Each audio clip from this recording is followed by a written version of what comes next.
what has been achieved as a result of genetic selection, forming a purposeful future of people who are healthy, strong, brave, and intelligent, that is, this process can be managed. So the SVH Institute was doing just that. And the guys and girls, so to speak, were brought together. There used to be round dances. They would interact. There were even so-called overnight stays. And they got accustomed to each other. That's it. And when they saw that there was a match, all of their, so to speak, that sort of thing. Now look at what is happening from this perspective. We continue to talk about it. Genetic catastrophe in the population. This is the disappearance of the genetically resilient core. If we look through the lens of what I just told you, the genetically resilient core is being destroyed after the Cold War. Where are healthy Russian guys dying? In interethnic conflicts, in gang disputes, because they are all security guards there. From alcohol, drugs, everything, and it spreads. There is drinking in joyful Russia, that's all. Here's an example for you. There is genetic destruction happening, the genetically resilient core, and when a certain amount is reached, it will no longer be restored. Why do we so sharply raise the question of quitting drinking if you are a patriot, if you care for your homeland? For the future of Russia, rid yourself of these harmful habits. Be strong, healthy, raise yourself, carry your children. Otherwise, we will face a genetic catastrophe, the loss of the genetically resilient core. And the girls who drink and smoke are not only killing themselves, but they will give birth to children with unstable genetics, with poor heredity, and their children will be even more impaired, even more oligophrenic, and their children will be even more impaired. In other words, this plan spans 50 to 100 years. That's the thing. So, what is non-directed variability? It refers to mutations that do not cause genetic defects, but only lead to the emergence of traits. That is, not every defect is a defect in the usual sense. There are changes that, on the contrary, lead to the improvement of the individual. That is, everything strong becomes, you see, this genetically resilient core leads to mutations if they arise among it. Thus, what are these mutations? In some conditions, it is a genetic burden, while in other conditions, it can be a very useful trait. And what exactly is the mechanism of natural selection here? It predetermines the probabilistic death of some and the probabilistic development of others in specifically established traits. Each biological species interacts with the rest of the biosphere and with the entire cosmos as a whole. That is, it is under the pressure of the biosphere and the entire surrounding environment. The characteristics of this pressure change due to the subordination of the biosphere to geological processes on Earth and the energetic rhythms of the cosmos. That is, it changes in the biosphere, and the frequency of changes in these processes is significantly lower than the frequency of generational change. What is shown in this picture, remember we showed it, one generation lives here, another generation lives here, and the third generation lives here. And here is the overwhelming factor that affects this. Therefore, they see this factor and manage to adapt. This means that the frequency of generational change in any geological species, due to this non-directed variability, contributes to the adjustment of the genotype to the changing environmental conditions. But there are processes in nature whose frequency is higher than the frequency of generational change. Here in this picture, here is the frequency of generational change, and here is the frequency that is higher than this frequency. And if the genotype does not manage to adapt to this in the time of a generation, it will be destroyed by this overwhelming factor. Remember this picture. So why? Because now remember, I told you in the introductory lecture about the law of time, when during the life of one generation, multiple changes occur in everything happening around a person. And if a person does not manage to rethink all of this, this factor will crush them. So the new informational state is such an avalanche. One must master the methodology and facts now. Many are sincerely trying to understand. Facts are going crazy and so on, which means that stresses arise. By not mastering the methodology, they are being crushed by this avalanche of events surrounding them. That is the new informational state. what we called the law of time, implies mastering the methodology to avoid being crushed by this new informational state. And if this adjustment does not happen, an entire biosinosis may change, and in principle, the entire atmosphere, the entire biosystem in which we live. This is the reaction of the biological species to external environmental pressure, and it is dual. On one hand, there is a change in the potential for the development of individuals of the species due to the adjustment of the genotype in the process of natural selection. That's one. That is, a change in the potential for development. In other words, the genotype adjusts. On the other hand, there is a change in the behavioral response of the individual itself. And both of these reactions require informational support. That is, regarding the surrounding reality. Different species will have varying amounts of information, that is, information transmitted genetically from generation to generation. In other words, what is passed on by genetics, that is, one generation passes it to another, one generation to another, and so on. Furthermore, that which is transmitted at the genetic level, moreover, assimilated by a specific individual during its lifetime, that is, an individual, in addition to genetics, also assimilates what surrounds it, receiving new information.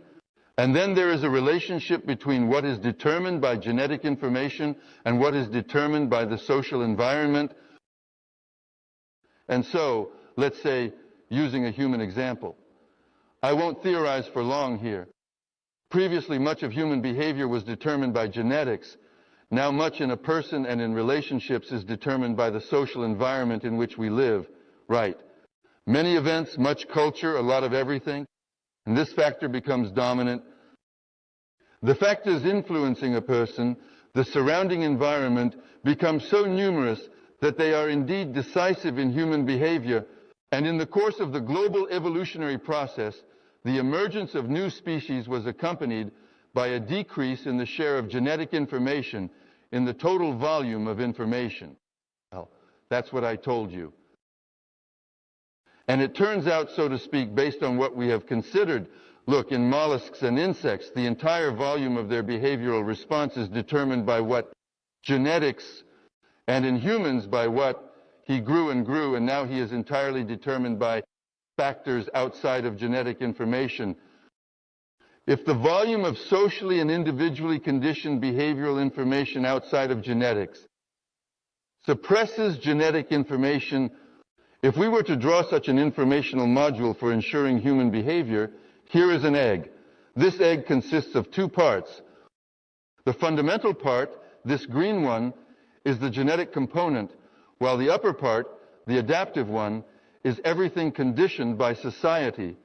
And if earlier, before the law of time, before the new informational state, the fundamental genetic part was large and the non-genetic part was small, now the non-genetic social part is much larger, and it exerts pressure on a person.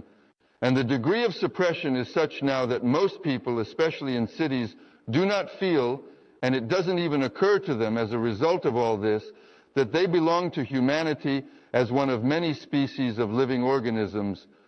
That is, people do not even consider that there is some humanity.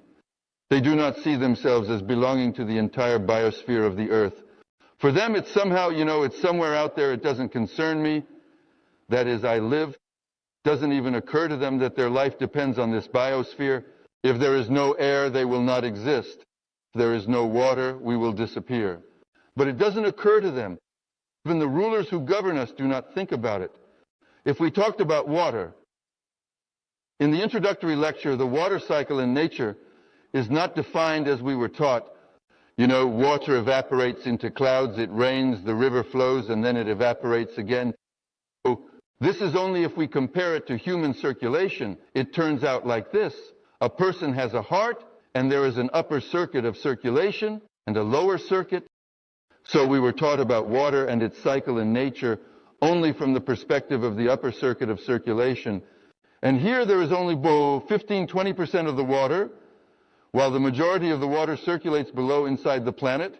And this mass of water means that when people throw away water in particular, this is why they talk about the crisis and wars over water, throwing all these waste into rivers and so on. filters, that is, the liver of the earth, gets clogged with these wastes, just like gasoline in a car, right? So the filter gets clogged and the car stalls. Soon, this may happen with water and humanity.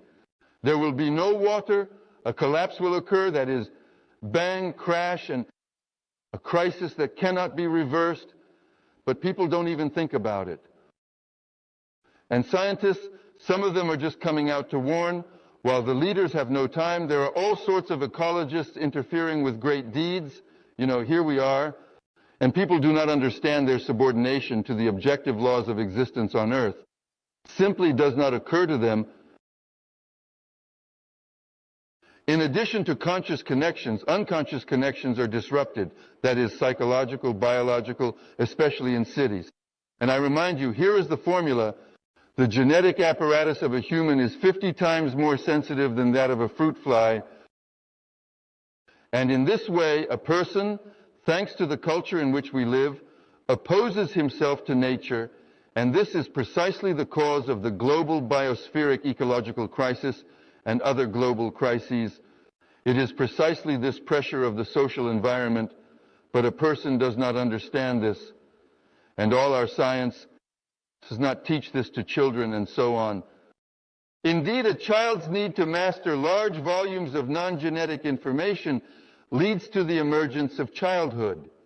During childhood, an individual accumulates the minimum necessary information for their behavior. And pay attention, a cat has one childhood period. And the cat grasps what it gets from its mother. That is, there is genetics and everything. But a person must learn in school, yes, and acquire. Why? Because in animals, only genetically inherited instincts and so on are passed down. Their behavioral reactions are determined only by instincts. But a human, being rational, moreover, accumulates information in books, in inventions, in knowledge, and so on, and this needs to be passed on. Volume of information is growing and the childhood period is lengthening.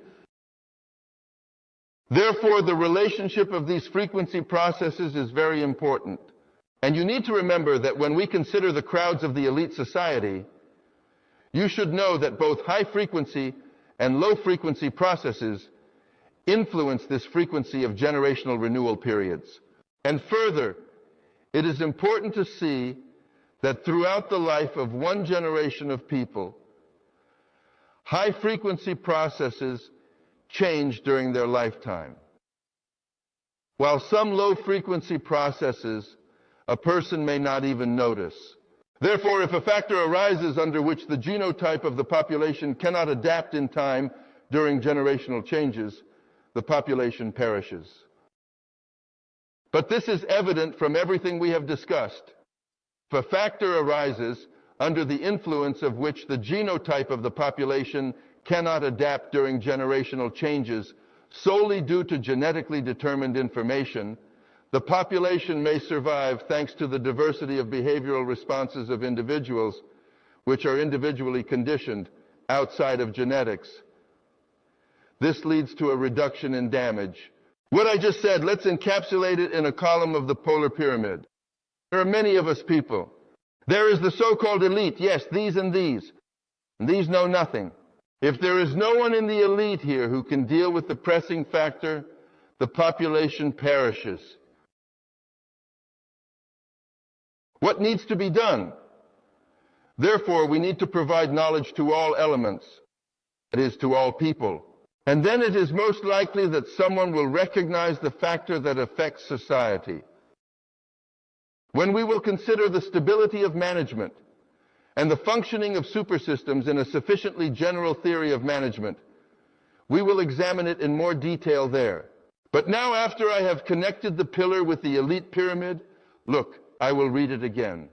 If a certain factor arises under the influence of which the population cannot adapt at the genetic level, it can be saved and preserved thanks to the various and unique diversity of different behavioral responses to this influencing factor or factors.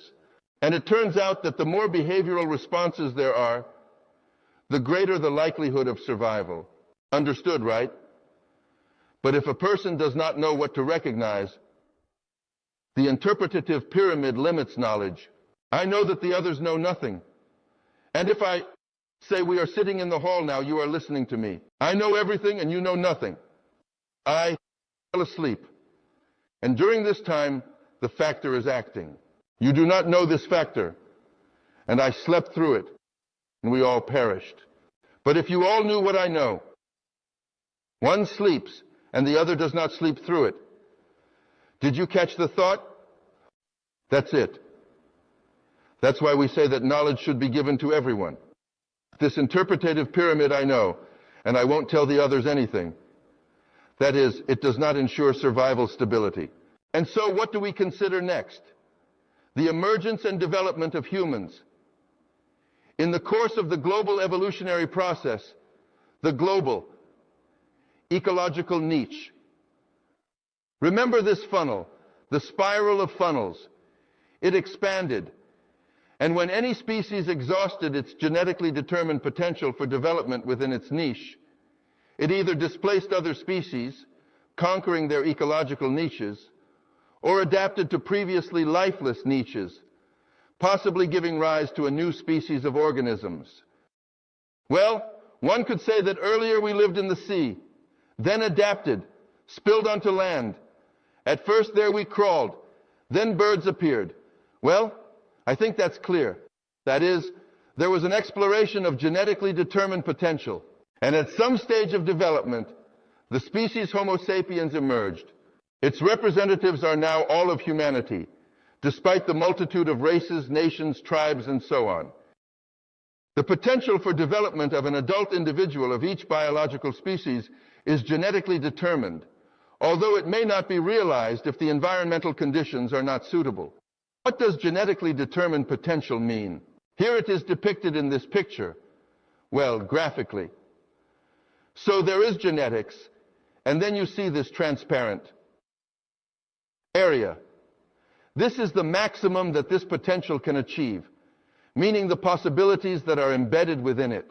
But I will say right away, so as not to be abstract, many do not understand what genetically determined potential is. Let's say you have encountered people, surely in such cases, at least you have heard, when people in a moment of mortal danger did things that, generally speaking, a normal person would not do. That is, a mother, a woman, lifted a passenger car off a crushed child. There have been such cases. Soldiers, when a grenade exploded at their feet, they saw, although it was a moment, they saw the cracks appearing on the grenade as it slowly, exploded. That's it. Well, I myself was in the spirit of car accidents. I will tell you this. We were flying with a soldier. His last name was Zozdravny, the driver. I later renamed him for the deceased in the Danube. At a speed of about 90 kilometers, we crashed into the wall of a mill there in Ukraine. It lasted like this. Bang. And that's it. For me, it was like slow motion. The wall slowly approaches. It's like filming, I think. Calmly, as it crashed. And for me, it was all stretched out in time. There was another case. I knocked out the windshield with my head, and so on. Only my glasses were damaged. My cap saved me. It got deformed. Well, all surely know such cases. So what is this about? A person has certain abilities that do not manifest in ordinary life. But these abilities do exist. For instance, I encountered such a phenomenon in Vorkuta. And in Vorkuta, you know, it's cold after all, it's Vorkuta. Once I was the chief engineer of a regiment there served, and there in Vorkuta, I ran 7 kilometers every morning. In any frost, I was toughening up. And there in Vorkuta, there was a man who walked like me, bald, naked, you know, in a jacket, without gloves, all year round. So I asked him, why isn't it cold? It turns out that he went alone in a GTS, a track tractor, into the tundra. The tractor broke down, and 50 kilometers from Vorkuta, the tractor stopped. That's it. He should have frozen. That is, he had to walk 50 kilometers, and he had food. Especially his clothing was as usual. To walk through it, but the frost there is 40, 50 degrees. Yes, the wind. It's the tundra. And he himself, he said, told himself, I'm warm. That is, he suggested it to himself, and he became warm. That is, he made it, didn't frostbite anything, but after that, he became warm. That is, he didn't need to dress up. That is, in any weather, he doesn't freeze. That is, a person has some internal sources that are revealed in such situations.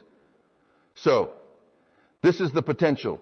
And now, jumping ahead, I ask those who are watching these lectures, what do you think about the culture we live in, education, behavior in the family, and so on? Does it contribute to a person's mastery of what is inherent in us, or does it oppress? Correct. It oppresses. That is, the culture we live in does not reveal what is inherent in us genetically, but rather suppresses it. So, it turns out to be an inhuman culture. So, we create prosthetics for ourselves everywhere, instead of using the opportunities that exist. This is particularly relevant when we consider intelligence, but it is appropriate to say this now. What does artificial intelligence mean? It is the creation of a prosthetic for one's own head, instead of learning to use our own brains, which, so to speak, have enormous potential. And we create prosthetics for ourselves everywhere, instead of developing the potential that is inherent in us. This is depicted in this picture. That is, there is genetics, and then there are the possibilities that can be mastered. We can reach level Y, and so on. But can we fully master it if the culture we live in supports this? So this process is subject to probabilistic determinisms. And these determinisms are reflected in the statistical patterns of what has occurred, and this fully applies to humans. That is, there are many accusations. On one hand, sociologists, historians, and so on are accused of biological reductionism. That is, indeed, they adhere to the biological component. Conversely, biologists are accused of sociologization when they talk about living organisms. Both reflect the ignorance of biologists in the sociology of history and sociologists in biology. Why? Well, because they know neither. And politicians are generally ignorant in all other fields of knowledge. And this is not mentioned at all. And generally speaking of this, let me reflect on what I just said. Have any deputies in the Duma ever talked about this? What laws are they inventing? After all, the entire culture we live in is defined by these laws. And these figures in the arts, as we mentioned about journalists, they talk about all this. They take it into account in their activities. This is not even mentioned. That is, it does not fall within the scope of their understanding, according to Kozma Prutkov. Tilly Tralivali, we haven't covered this. It wasn't assigned to us. And when they start talking about it, they say, oh, that's all nonsense. I think this way. And why do you think that? Well, I just think this way. It's like they say, count it or not. But that doesn't mean it's true. And in terms of content, this is a debate about what in a person is determined by genetically transmitted information, social information, or what is called cultural and personal creativity, without answering these simplest questions. It is impossible to draw a boundary between the biological complex of sciences and the sociological complex of sciences. According to the concept of public safety, what do we have?